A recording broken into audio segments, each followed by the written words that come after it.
Bienvenidos de nuevo a nuestro último segmento con el general Benjamín Godoy, con el doctor Erwin Lobos Ríos. Mire, en realidad es tremendamente preocupante, ¿verdad? Porque como más hablamos del tema, más preocupados nos ponemos en este Estado de Derecho. Imagínense ustedes el grado de irresponsabilidad del gobierno actual, porque ahora están endeudando tremendamente al país en una forma verdaderamente irresponsable. Ya no da para más este país. ¿Y saben qué es lo peor? Que no es cierto que necesitemos más dinero. ¿Saben por qué se necesita más dinero? Porque hay que financiar los millones que se roban, los millones que se pierden, los millones que se van. Mire tanto ejemplo que sale todos los días. Se van millones por todos lados. Si se parara ese chorro, si tuviéramos un gobierno verdaderamente que estuviera viendo por el interés del ciudadano, no habría que cargar con más impuestos. Así que yo creo que esa es parte de lo que el Estado de Derecho debe tener. Funcionarios que lleguen a servir al pueblo, funcionarios que, como decía el general, no vivan en campaña, sino que sean verdaderos dignatarios, que se olviden de que en un momento fueron de un partido y que sean el representante real de la unidad nacional, porque eso es lo que Guatemala necesita, salir de este tremendo subdesarrollo. Pero volviendo al tema que yo les mencionaba, que mucho guatemalteco dice, ¿y qué hacemos para salir nosotros de este agujero? ¿Qué hacemos para salir de esta deslizador que siempre nos lleva para abajo? Doctor, ¿qué hacemos? Bueno, mira, es una cuestión muy importante definir qué hacer, pero habría que ver dos áreas, la del gobierno y la del ciudadano. El gobierno, en primer lugar, debería decretar hoy mismo una austeridad en el gasto, reducirse los salarios, basta ya de derrochar el dinero, gasto de calidad, disciplina en el gasto y todo eso, y va a ser suficiente el dinero, y no a las deudas, porque al final las deudas las va a pagar. Una primera cosa. La otra cosa, debe tener una agenda política de Estado. No tiene agenda política de Estado, sino politiquería, que por aquí le sale esto, no corresponde al Estado de Derecho. Y luego tiene que romper, y es lo que tú estabas diciendo, no es el gobierno de la UNE, no es el gobierno de Álvaro, es el gobierno del pueblo de Guatemala. En este país el soberano sigue siendo el pueblo de Guatemala. Tiene que entender que el soberano es el pueblo y que está supeditado a la ley, y empiece a vivir y a ejercer el gobierno y a conducir el Estado bajo las leyes, que haga un gobierno de leyes. Y otras cosas más, que sería romper con el clientelismo y todo eso.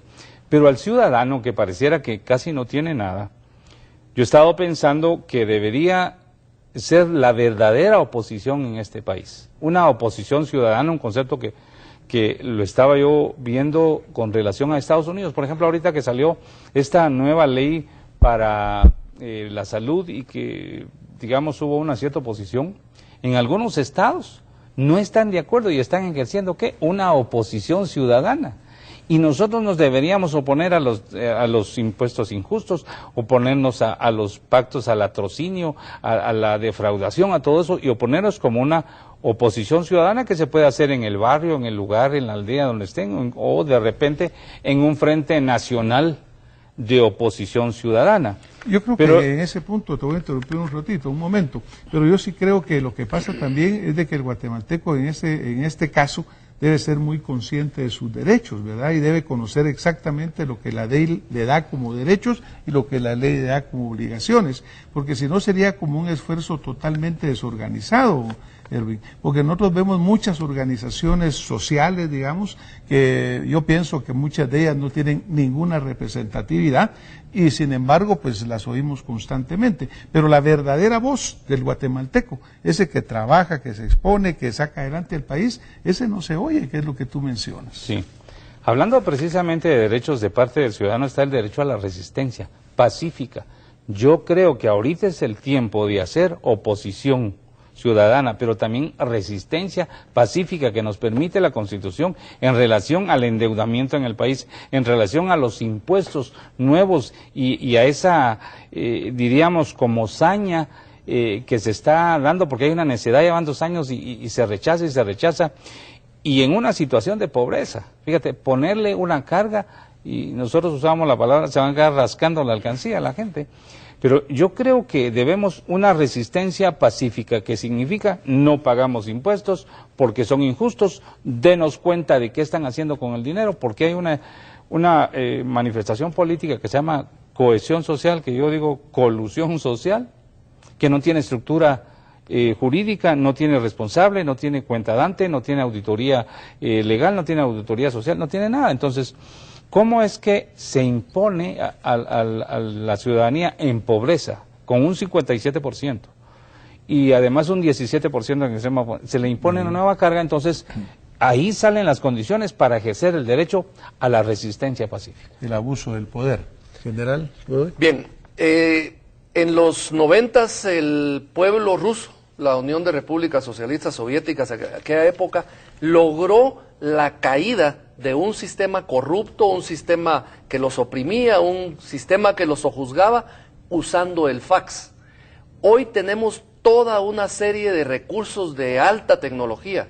Tenemos el Internet, tenemos las redes sociales, tenemos los mensajes de teléfono celular, donde podemos mandarle mensaje a esos mandatarios, a esos que contratamos y que les dimos un mandato. Ya el doctor Lobos mencionaba, y el doctor Arredondo, de cuál fue el mandato que se le dio a la actual administración. 1, seguridad. 2, levantar la economía. Ninguna de esas dos cuestiones lo ha hecho, porque se ha distraído en muchas más. Ha atendido a quienes lo financiaron en vez de atender a la población que le eligió. Yo recomendaría que ya el ciudadano que se siente frustrado, muy bien decía el doctor, de televidentes y de radioescuchas que preguntan qué hacer, yo recomiendo usemos todos los recursos que tenemos a nuestro alcance. Conocemos o somos familiares de algún diputado, de algún funcionario del gobierno, compartámonos los correos, compartámonos los teléfonos celulares con mucha educación, con mucho cariño, porque ellos también son guatemaltecos y ellos han visto en el gobierno y en el Congreso y en las Cortes una manera de salir de su situación de pobreza. Pero yo diría, mandémosles mensajes, comuniquémonos con ellos. En Estados Unidos y en Europa desarrollada, específicamente en el Reino Unido, si un congresista no le atiende a usted, él debe empezar a despedirse de su curul. Esa es la cultura que nosotros proponemos. Bueno, yo pienso que el Estado de Derecho, de nuevo reiterando, está basado en el ciudadano.